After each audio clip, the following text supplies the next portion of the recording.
সাকিবের সাথে দীর্ঘ আমার প্রায় 2-2.5 বছরের মধ্যে কোনো কথা হয় না। আমিও চেষ্টা করি না, ও তো চেষ্টাই করে না, আমিও আর চেষ্টা করি না শব্দটা তো কোনো না কোনো কিছু তো মানিয়ে থাকবে। এই গিটারটা যেরকম এখন কোনো সাউন্ড করছে না, এই যে এরকম করে একটা শব্দ হচ্ছে, তো হাত না লাগলে তো শব্দ হয় না। উনি যেমন ওনার জায়গায় ক্ষুরধারা একজন নির্মাতা, তেমনি আমাদের প্রজন্মের আমি বলতাম পূর্ণিমাতে, আমি বলেছিলাম যে আপনার প্রজন্মের বেস্ট অভিনেত্রীকে আমি বলেছিলাম পূর্ণিমাতে, আমার লিমন সম্ভবত নিয়েছিল মনে হয়, সম্ভবত লিমনের ইন্টারভিউ ছিল, আমি বলেছিলাম পূর্ণিমা এবং পূর্ণিমা। যারা দল করছে তারাও তো ভাত খায়, তারাও তো তরি তরকারি খায়, মাছ খায়, মাংস খায়, সবই খায়, এখানে মাইন্ড করার কিছু ছিল। মৌসুমী তো অনেক বড় মনের একটা মানুষ। মৌসুমী কিন্তু মানে আমি তো খুব কাছ থেকে মিশেছি, মৌসুমী একটা দুঃখের কথা শুনলে না টলটল করে পানি পড়ে, যে কারোর কোনো এক মানে যে কোনো বিষয়ে, মানে ওকে মানে দুঃখের কথা বললেও অন্যের গল্প ওর চোখ দিয়ে টলটল করে পানি পড়ে।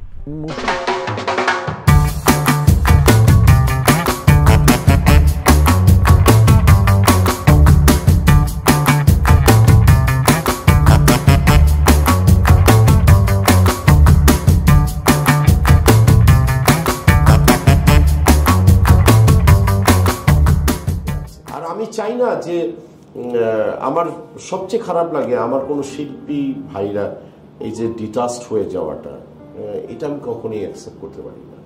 কিন্তু আল্লাহ সুবহানাহু ওয়া তাআলা তো কোনো না কোনো কারণে অ্যাকসেপ্ট করে নেয় তাদের কোনো কিছু, এটাই আমি মানতে পারি না কিছু। না, সাকিবের সাথে দীর্ঘ আমার প্রায় 2-2.5 বছরের মধ্যে কোনো কথা হয় না। আমিও চেষ্টা করি না, ও তো চেষ্টাই করে না, আমিও আর চেষ্টা করি না শব্দটা তো কোনো না কোনো কিছু তো মানিয়ে থাকবে। এই গিটারটা যেরকম এখন কোনো সাউন্ড করছে না, এই যে এরকম করে একটা শব্দ হচ্ছে, তো হাত না লাগলে তো শব্দ হয় না। দুজনই একজন নির্মাতা, একজন রেসপেক্টেবল, একজন লাভেবল।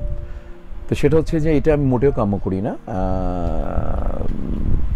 উনি যেমন ওনার জায়গায় ক্ষুরধারা একজন নির্মাতা, তেমনি আমাদের প্রজন্মের আমি বলতাম পূর্ণিমাতে, আমি বলেছিলাম যে আপনার প্রজন্মের বেস্ট অভিনেত্রীকে আমি বলেছিলাম পূর্ণিমাতে, আমার লিমন সম্ভবত নিয়েছিল মনে হয়, সম্ভবত লিমনের ইন্টারভিউ ছিল, আমি বলেছিলাম পূর্ণিমা এবং পূর্ণিমা। আমার বউ আমাকে মানে এভাবেই বলেছিলাম যে আমার প্রজন্মের শ্রেষ্ঠ অভিনেত্রী হচ্ছে আমাদের পূর্ণিমা এবং পূর্ণিমা। তো পূর্ণিমার প্রতি ভালোবাসা, শ্রদ্ধা, মায়া। বাট মানুষ যখন মরে যায় না ভাইয়া, তখন সে সবার ঊর্ধ্বে চলে যায়। মানে তখন আর মানুষকে নিয়ে আলোচনা করা, সমালোচনা করাটা মানে এটা সাধারণ মানুষের জ্ঞান সমৃদ্ধ কোনো ব্যাপার না। তো আমি হয়তোবা ও কষ্ট থেকে করেছে, বাট এটা করা উচিত হয়নি, কারণ ও নিজেও মানে একজন অনেক মানে তার লেভেলে সে তো অনেক মানে নাম ডাকা, কাজে এটা করাটাকে আমি মনে করি যে ও তো হয়তো ইমোশনটাকে কন্ট্রোল করতে পারেনি, but she should control her emotion. মানে আমি খাদ্যের জন্য কথা বলি, যখন নাকি আমি একটা রেস্টুরেন্ট বিজনেস করি, আমি নিজের হাতে কিন্তু সমস্ত কিছু বাজার করি কিন্তু, এবং আমার মুরগি থেকে শুরু করে সমস্ত টোটাল আমি নিজে করি, কারণ আমি কাউকে বিশ্বাস করি না। ভেন্ডাররা এসে মুরগি দিয়ে যাবে, মরা মুরগি দিল না কি দিল, তারপর গরুর মাংস, ইন্ডিয়ান গরুর মাংস দিল কি দিল, আমি বিশ্বাস করি না। তো এটা তখন আমি এই জিনিসগুলি করি। যারা দল করছে তারাও তো ভাত খায়, তারাও তো তরি তরকারি খায়, মাছ খায়, মাংস খায়, সবই খায়, এখানে মাইন্ড করার কিছু নাই। এটা বলার কারণে আজকে আমি বলি কোন কারণে কি হয়েছে আমি ঠিক জানি না। একদিন একটা ছোট্ট ইতিহাসের কথা বলি, এটা আমার কাছে একটা ইতিহাস, একটা অবশ্যই ইতিহাস। তোমার কাছে মনে হতে পারে একটা মলাট ছিঁড়ে শাক করে ফেলে দিলাম, আর তোমার কাছে মনে হতে পারে এই গিটারের তারটা ফেলেই দিই, কিন্তু এটা আমার কাছে একটা ইতিহাস।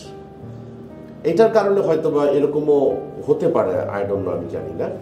মৌসুমী তো মৌসুমী, তাই না? ওর মতো থাকে ব্যক্তিত্ব।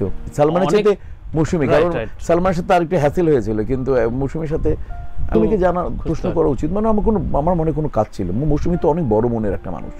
মৌসুমী কিন্তু মানে আমি তো খুব কাছ থেকে মিশেছি, মৌসুমী একটা দুঃখের কথা শুনলে না টলটল করে পানি পড়ে, যে কারোর কোনো মানে যে কোনো বিষয়ে, মানে ওকে মানে দুঃখের কথা বললেও অন্যের গল্প ওর চোখ দিয়ে টলটল করে পানি পড়ে।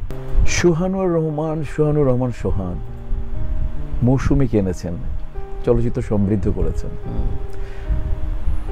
ক্যামাস থেকে ক্যামাস তাক পর্যন্ত একটা কপি ছবি হোক, কিন্তু উনি বম্বের ওই ফরম্যাট থেকে আমাদের ফরম্যাটে এত সুন্দর করে বানিয়েছিলেন, মেধা লাগবে তো, মেধা ছিল কি। তারপরে উনি সালমানকে এনেছেন, সালমান যার মৃত্যুতে 15 জন যুবক যুবতী আত্মহত্যা করেছে।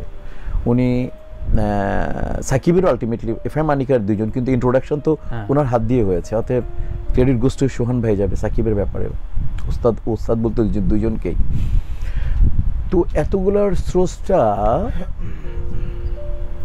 এই লোকটা যখন সভাপতিও ছিল, মানে তখনও মানে কোনো মানে লোকটা মারা গেছে, তুমি দেখো তার কোনো নির্মাতা হিসেবে সে মানে লাস্টে তার কোনো কাজ নাই। ওই তো আমি বললাম যে 3-4 বছর আগে সভাপতি ছিলেন বা 2 বছর আগে, যে কোনো কাজ নেই। মানে তুমি সোহান ভাইকে আমরা আজকে কেন বলতেছি, সোহান ভাই একজন অসাধারণ একটা প্রজন্ম সৃষ্টি করে দিয়ে গেছেন, একটা প্রজন্ম ফিল্ম মেকিং একটু ডিফারেন্ট ওয়েতে, আধুনিক ওয়েতে, নতুন নতুন বাচ্চাদের ইন্ট্রোডাকশন করানো। তো এই লোক এহতেশাম সাহেবের পরে তো আমরা ওনাকে বলতাম, এবং রোমান্টিক ছবি তো বাদশা ছিলেন উনি, এটা তো কেউ অস্বীকার করবে না। লাস্ট ন্যাশনাল অ্যাওয়ার্ডটা গেল, ন্যাশনাল অ্যাওয়ার্ডটার সময় আমি জানি তারিখটা মনে রাখতে পারছিলাম না, কারণ আমার চাপওয়ালার অনেক নিয়ে আমি টেনশনে আছি, কোনো কিছুই করতে পারছিলাম না। হঠাৎ করে আগের দিন আমাকে বলে যে সানি ভাই কালকে তো আসতেছেন, কোথায়? ন্যাশনাল অ্যাওয়ার্ডে। আমি বললাম যে দেখা যাক। তো আমি ফোন দিলাম হচ্ছে আফতাবনগরে, আচ্ছা এই তো ন্যাশনাল অ্যাওয়ার্ডের কাজ আসছে কিনা। তো বলে যে না স্যার, তুমি ভালো করে দেখ আসছে কিনা, এআরটিসি তো আসে।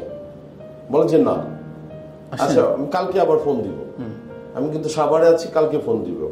তন্ন করে আমি বাসায় খবর নিলাম যে আছে কিনা। হঠাৎ করে মনে হলো যে কেন আমি খুঁজছি, এটা তো আমার সাইন নিবে। নিয়মতান্ত্রিক হলো মৌসুমীর কার্ডটা আমার কার্ডটা আসলে আমার থেকে সাইন নিবে, রিসিভ একটা সাইন, এবং সেকেন্ড সাইনটা হয়তো নিবে আমার ছেলের, নয় আমার মেয়ে। এরকম কোনো কিছু প্রমাণ পেলাম না।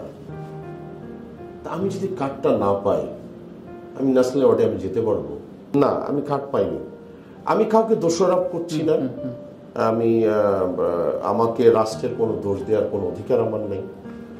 আমি কোন কারণে কার্ড পাইনি আই ডোন্ট নো, কারণ বলতেও পারিনি। আর বিশেষ করে আমার কাছে পরে আমাকে একজনে বলে যে তোমাকে অনেকবার বলছি তুমি এসব লেখালেখি করো না, কি দরকার আছে দ্রব্যমূল্য নিয়ে, হ্যাঁ না তাই। আমি বলছি আমি তো কোনো অপরাধ করিনি, আমি তো রাষ্ট্রের কথা বলেছি, আমি তো সুন্দর কথাগুলি বলেছি। আমি যদি আমার দেশকে ভালোবাসতে না পারি, আমার তো ইবাদতই কবুল হবে না। করতে চাই যে কার কাজ আছে খালি বলো না, ওই রায়হান রাফি ছাড়া কার কাজ আছে? আমার দুইটার আরেকটা নাম বলো তো, রায়হান রাফি ছাড়া ফিল্ম নিয়ে বা ওটিটি ফিল্ম নিয়ে বলি, রায়হান রাফি ছাড়া আর তো আমি কারোরই কাজ দেখি না। আমি কারোরই বললাম, বাংলাদেশের পরিচালক কতজন আমি জানি না, হয়তো ধরো 350-400 হবে না। আমাকে শুধু রায়হান রাফি ছাড়া আমাকে একাধিক কাজ কেউ দেখাও তো, ফিল্ম দুটো আছে, আমাকে দুটো ফিল্ম আছে নাকি রেগুলার কারোর কাজ। তা কাজে হচ্ছে যে আমি তোমারটাকে আর ইজি করে দিলাম, জীবন সংসার। তো আমি ববিতা আপু প্রেগনেন্ট থাকবে, তা আমি ইয়াং মেন ফিল্মের নাম করে ফেলছি, এই দুজনের এগেনস্টে দুজনকে বেঁধে রাখবো। আর ববিতা আপু প্রেগনেন্ট, তখন আমি ফারুক ভাইকে বলি, ফারুক ভাইকে তো দেখো না, ফারুক ভাই আবার আমরা সবাই দেখছি ফারুক ভাই যে নায়ক, উনি যে একটা নায়ক, তাই না, সুজন সখী, সুন্দরী, লাঠিয়াল, মনে করো তার মানে উনি আমার আলাদা সক্রিয়তা, সীমার আলাদা, মানে আলাদা, ওনার সক্রিয়তা তো কারোর সাথে মিল নেই। কথা দিলাম সম্ভবত, মানে ওনার মানে কোনটা বলবো আর কি, মানে আলাদা, মানে আমার কাছে ওনার আলাদা সক্রিয়তা মনে হতো একটা ক্যারেক্টার নায়ককে। তো আমার দেখলাম আমার প্রায় 1.5-2 পাতা ডায়ালগ। আমি বললাম যে ভাইয়া, ববিতা আপুকে বললাম, ববিতা আপু আমি কি এখানে মানে আমি কি অ্যালাউ করবেন, আমি আমার মতো করে অ্যাক্টিং করবো? তুমি আপনি করে সবাইকে বলতেন, হ্যাঁ বলেন, আপনি মন খুলে করেন। তো ফারুক ভাই সাথে বললো, আরে তুমি চালায়া যাও মিয়া, কাম কাজ ভালো মানে এরকম চালায়া যাও মিয়া, ছোট ভাই কাম ভালোই করো, তুমি মন খুলে করো, কোনো চিন্তা ভাবনা করবো না। মানে আমাকে ফার্স্ট দিলেন, এবং আমি ববিতাপুর পা ধরে, মানে প্রেগনেন্ট থেকে সহ ছিল যে তোর এই বাচ্চাটাকে আমি মানে মেরে ফেলবো, মানে তোর যদি না ডাকিস তোর দেবর, সম্ভবত সালমান বা শাকিল আসবে, এরকম আসবে, ফোন দে। তো এই যে উনি আমাকে যে অ্যালাউ করলেন উনি, এবং ববিতাপুকে সাথে ববিতাপু কনভিন্স, হ্যাঁ আপনি বাবু, তবে আপনি করে বলতেন, ওনারা তো একটা কার্টিসি মেনটেন করেন। এবং মানে এটা একটা বললাম, মানে ফারুক মনে করো, মানে ওরে নীল দরিয়া, উনি সুজন সখী মনে করো, লাঠিয়াল, মানে আমার এই লোক আমাকে বললেন মন খুলে করো ছোট ভাই, ভালো কাম করতেছে। আপনার একসাথে হলে বোধহয় ঢাকাইয়া ভাষাই কথা। একদম একদম। আচ্ছা, পরে চিন্তা করলাম যে আচ্ছা আমার কার্ড আসেনি, আমি ন্যাশনাল অ্যাওয়ার্ড পাইনি। মৌসুমী তো 3 বার ন্যাশনাল অ্যাওয়ার্ড পেয়েছে, ওই কার্ডটা তো আমার কাছে আসার কথা। তখন মৌসুম আমেরিকাতে। তো অনেকদিন পরে একজন ঊর্ধ্বতম কর্মকর্তার সাথে দেখা হলো, বলে যে না আপনার তো কার্ড গেছে। আমি কোথায়? কি আপনার নামে এরকম এক ভদ্রলোকের নাম বললো, আমি ভদ্রলোকের নামই চিনি না। এরকম কোন স্টাফ আছে? বলে যে আমি বললাম যে না, কোন স্টাফ নেই। তারপরে দেখলাম যে উনি এড়ায় চলে গেল। তা একজনে বললো যে এই কারণের জন্য তুমি ন্যাশনাল অ্যাওয়ার্ডের কার্ড পাও না। আই ডোন্ট নো, যাই হোক, এটা আমার কমপ্লেন না। আমি খালি এটুকুই আমার সময় ব্যয় হয়েছে। আমি কোন নীরবে যেন আমি কি যেন দেখছিলাম রাতের অন্ধকারে, তখন দেখলাম যে হঠাৎ করে আমার ডান চোখের একটা সাইড দিয়ে গড়িয়ে পানি পড়ছে।